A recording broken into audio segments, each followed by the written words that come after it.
can a society grow if there is no participation by the people that inhabit the country? If there is no political debate, if there is no accountability to the people by the state?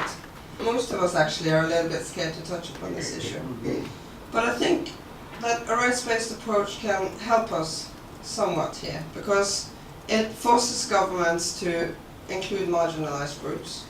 It forces, or it has a focus at least on this thing of progressive realization, which means that you have to move towards a goal, even if you cannot be expected to fulfill it overnight. You have to show that you are going somewhere towards it. There are conditions for rights-based approaches that are easier to work under than others. I mean, it is better when you have an urban, educated, literate population, when you have a communication infrastructure, when you have internet access, when you have legal systems that work, when you have a functioning bureaucracy, because this is where you actually can talk about political will rather than simply overall lack of capacity. Impact is not just something which is coming at the end in a rights-based approach. Impact is something which is there from the beginning, actually. It is something about how you are doing a process, and you instantly have to discuss the impact of the way you try to advance human rights throughout the whole cycle of development. It's important to be aware of that. So it's not something that just is coming at the end of the whole thing. The reason why poverty and social ills still prevail in so many societies that you are collaborating with, we are collaborating with, is not because development aid agents and donors are not doing what they should do, basically. It is because governments don't do what they should do.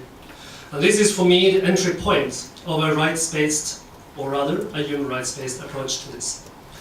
Economic growth is very mystical to most people too. It's not just human rights which is mystical.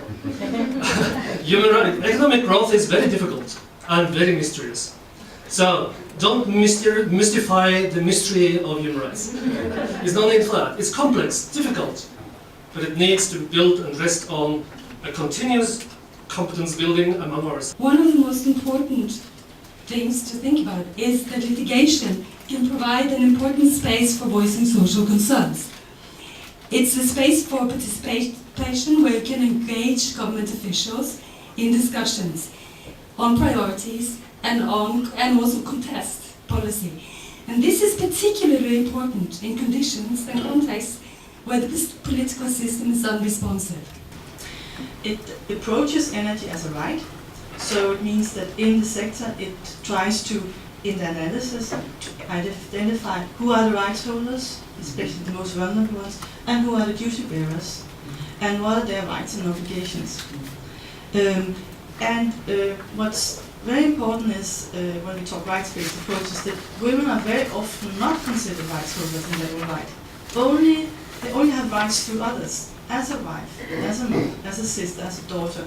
So understanding that and what that means to accessing energy is part of the analysis.